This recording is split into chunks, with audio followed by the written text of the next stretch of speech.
आज का विचार जीवन गाथा दूसरे भाग में सत शिक्षा पे आधारित है महाराज जी की।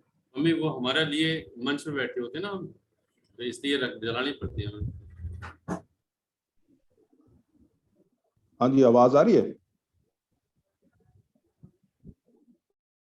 ओम ब्रह्म सत्यम। सर्वदार जी, हाँ जी, आपकी आवाज आ रही है। हाँ जी, हाँ जी। आज का दिन हमारे लिए बहुत पवित्र है। 13 अप्रैल है और आज के ही दिन 1948 सिद्धखंड में महाराज जी ने समता प्रकाश की पूर्णता की थी। बहुत ही पवित्र दिन है आज का 13 अप्रैल।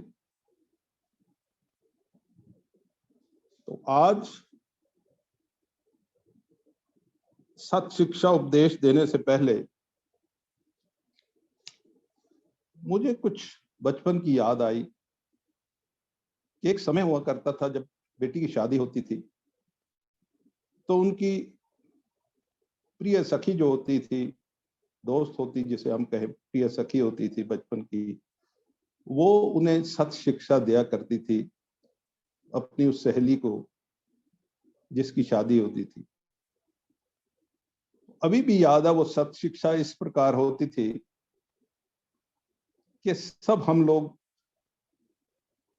भावुक हो जाते थे कि कितनी मर्यादा पुरुषोत्तम के हिसाब से, जैसे पूरा हमारा सनातन धर्म के हिसाब से वो शिक्षा हमें होती थी और हमें उस चीज का असर बहुत दिनों तक रहता था। आज जब मैं ये सत शिक्षा महाराज जी की इसके बारे में देख रहा था तो मेरे में इतनी हिम्मत नहीं हुई कि मैं कुछ अपने तरफ से कुछ कहूं इस सत शिक्षा के बारे में। कितना सटीक महाराज ने इस पे लिखा हुआ है और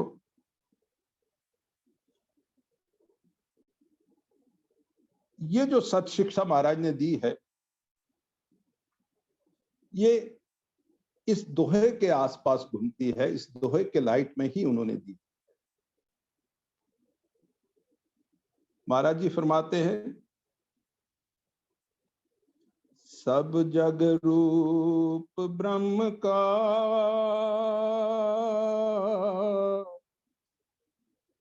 वेद बरम नहीं कोई, मंगत सत तत खोजिए फिर जन्म नहीं होए। सब जग रूप ब्रह्म का वेद बरम नहीं कोई, मंगत सत तत खोजिए फिर जन्म नहीं होए। ये जो महाराज जी ने कहा है कि सब जग रूप ब्रह्म का, तो हम लोगों ने क्या समझ लिया? हम एक को कहते हैं जी आप भी ब्रह्म है, आप में भी ब्रह्म है, मुझ में भी ब्रह्म है, सब में ब्रह्म है। इसकी आड़ में हम अपने आप को मुक्त कर देते हैं, आजाद कर देते, और फिर सब चीजें हम भूल जाते हैं क्या है, बस इसी में खुश होते हैं। मुझ में भी ब्रह्म है, तुम में भी ब्रह्म है, उसमें भी ब्रह्म है। तो ये जो चीजें हैं महाराज जी के बड़े तरीके से उन्होंने हमें समझाया है, ठोक बजा के समझाया है। और जब मैं ये पढ़ रहा था तो मुझे जरूरत नहीं हुई कि मैं इसके ऊपर कुछ टिप्पणी क्या कर सकूं, कुछ और इधर उधर की कोई बातें मैं आपके सामने धर। मैं सीधा ही यहां पे चलता हूं सत शिक्षा महाराज जी की। महाराज जी फरमाते हैं, ये जो आप दोहा ऊपर मैंने पढ़ा अभी, ऐसे शब्द आम संसारियों के वास्ते नहीं हुआ करते। विचार करने के बगैर ही सर्व ब्रह्म है जरूर मान लेंगे और इससे खुली छुट्टी मिल जाएगी। बेशक सारा संसार ही ब्रह्म का स्वरूप है, गो इस विचार में कोई बनावट नहीं, मगर ये तत्व ज्ञान आपके लिए नहीं है। ऐसी स्थिति वाला कोई विरला ही भाग्यशाली जीव संसार में होता है। जबानी ओम ब्रह्म कह लेने या बनना आसान है, मगर इस्तेमाल में कई विरला ही उतरा करता है। जिस्म और जान, प्रकृति और पुरुष यानी आत्मा का निर्णय करते करते जीव खत्म हो जाते हैं। शारीरिक विकारों पर तो काबू पाया नहीं जा सकता, सब ब्रह्म ही है कहकर भोग योग को एक कर रहे हैं। ये बहुत इंपॉर्टेंट यहां से महाराज जी कहते हैं, सब ब्रह्म ही है, उसके आड़ में छुप के हम कहकर भोग और योग को दोनों को मिला देते हैं, एक कर रहे हैं। ऋषियों और मुनियों को जंगलों में हजारों वर्ष तप करने की क्या जरूरत थी? प्रभु की माया बड़ी बेअंत आश्चर्य व विस्माद है। इसको समझना कोई मामूली बात नहीं है। झूठे ब्रह्म ज्ञानी जो हैं वह भोले वाले लोगों को सर्व ब्रह्म का ही ज्ञान देते हैं। विकारों में आप डूबे हुए होते हैं, दूसरों को भी विकारों में डुबोते हैं। कभी भी अनाड़ी जिज्ञासु को ब्रह्म ज्ञान का उपदेश नहीं देना चाहिए। सच्चे संत जिज्ञासुओं को हमेशा विकारों से निर्विकार होने का सबक देते हैं। जो गुरु उपदेशक पहले से सदाचारी होने की शिक्षा नहीं देते, उनका उपदेश कभी भी कल्याण देने वाला नहीं होता।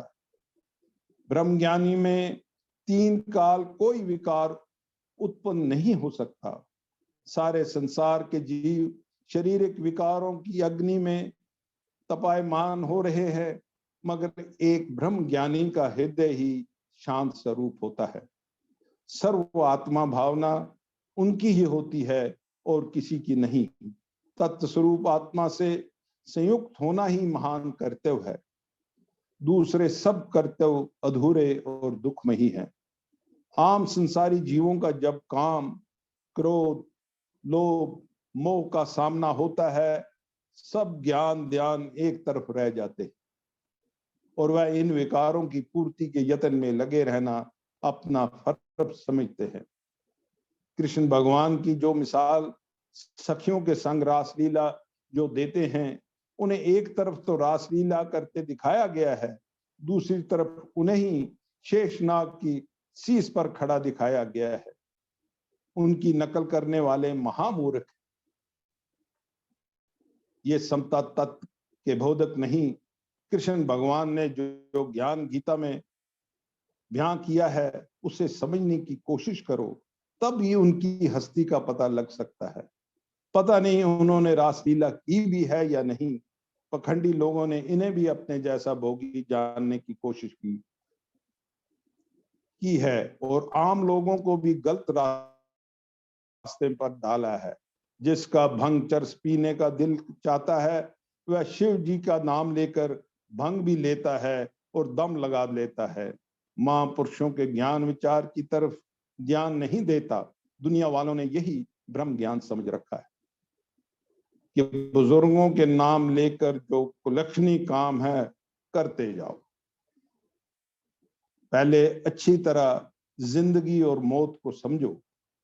ये खोज करो कि संसार क्या है, ईश्वर क्या है। विचार करो कि जीव कहां से आया और किधर जाना है। आत्मा क्या है और शरीर क्या है, इसका निर्णय करो। इनको समझने के लिए महापुरुषों का सत्संग करो, बुजुर्गों के पास बैठो और उनके तजर्बात का फायदा उठाओ। सतत का निर्णय करो, सत्य और असत्य का निर्णय करो। जिस तरह संसारी कामों में दिल लगाकर इन्हें करते हो, उसी तरह धर्म के मार्ग में बाहोश होकर चलो। जिस देवी देवता को मानने वाले बनते हो, उसका ज्ञान उपदेश चित्त में धारण करो। जिस धारण करके वह देवी देवता बने हैं वही असूल धारण करोगे, तब छुटकारा होगा। खाली उसका नाम लेवा होने से कल्याण नहीं होगा। संसार के लोभ मोह में फंसे हुए जीवों को मैं ब्रह्म हूं कहना शोभा नहीं देता। जब तक संसार से उदास ना हो जावे, यानी चित्त संसार से मुतफिर ना हो जावे, तब तक सही रूप में प्रभु प्राण नहीं हो सकता। वैराग्य और अभ्यास से जब अहंकार छोड़ देता है, यानी देह अभ्यास उसका जाता रहता है, तब अंतर में सत बुद्धि पैदा होती है, जिससे अपने आप को मालिक का अंश रूप जानने लगता है। ऐसा जानते जानते उसके रूप में हो जाता है, जैसे जल में जल मिलकर एक रूप हो जाता है। मैं ब्रह्म हूं या सर्व ब्रह्म ही है, ऐसे शब्द कहने से बुद्धि भोगों में ज्यादा से ज्यादा फंस जाती है। ऐसा जीव आखिरकार नाश को प्राप्त होता है। जिनके अंदर ब्रह्म अग्नि प्रज्वलित होती है, उसको सर्व ब्रह्म की ही दृष्टि में आता है। इंद्रियों की चेष्टा पैदा ही नहीं होती। इच्छाओं पर पहले काबू पाने की कोशिश करो। ये सादगी, सत्य, सेवा, सत्संग, सत्सिमरन आदि गुणों को धारण करने के लिए जोर क्यों दिया गया है महाराज? ये विचार ही मन बुद्धि को निर्मल करने वाले हैं। छलांगे नहीं लगानी चाहिए। पौड़ी पर पौड़ी चढ़कर मंजिल पर पहुंच सकोगे। बिना सत तत् बोध के इस जन्म मरण के दुख से छुटकारा मिलने वाला नहीं। महापुरुषों ने अनेक तरीकों से समझने की कोशिश की है। आत्म सुख और शारीरिक सुख दोनों जुदा जुदा है। आत्म आनंद नित्य अखंड अविनाशी है। शारीरिक सुख जो इंद्रियों द्वारा भोग पदार्थों से प्राप्त किया जाता है, नाशवर है, यानी ना रहने वाले, नशा रूप हर समय बदलने वाले हैं। सारे संसार के जीव इस माया चक्कर में भ्रम रहे हैं। आत्म सुख को कोई विरला ही अनुभव करने का यत्न करता है। ईश्वर उस पर कृपा करता है जो उसकी तरफ जाने का यत्न करता है। संसार में अगर कोई महाकार्य है तो आत्म ज्ञान की प्राप्ति है। आगे महाराज जी ने दोहों में यहां लिखा है, गट तेरे में जो नित्य रहा समाई। गट तेरे में जो नित्य रहा समाई। ओके, तेरे में, तेरे मतलब में एक शरीर में, जो तेरे में नित्य रहा समाई, वो तेरे में समा रहा है। खोज करो तिसकी जो सर्व रहा रमनाई। अरे उसकी खोज करो जो हर तरफ, सब तरफ समाया हुआ है। जब देह नाश हुई जीव बहुत पछताया। मूढ़मती धार के नहीं सार को पाया। अपनी बेवकूफी की वजह से, अपनी मंद बुद्धि की मूढ़मती की वजह से तू ये समझ नहीं पाया कि तेरे को ये मानुष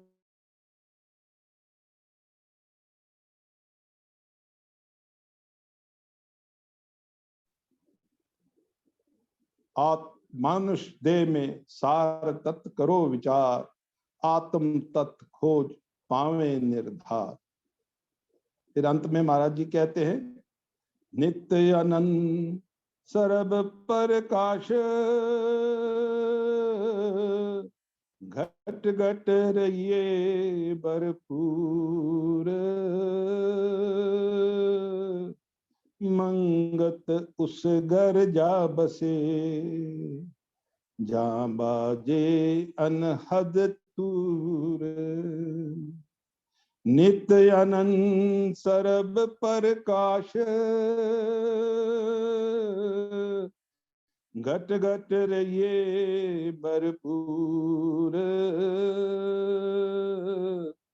मंगत उस घर जा बसे जहाँ बाजे अनहद तूर। अब महाराज कहते हैं किस घर जा बसे जा अनहद तूर। ये अनहद तूर क्या है?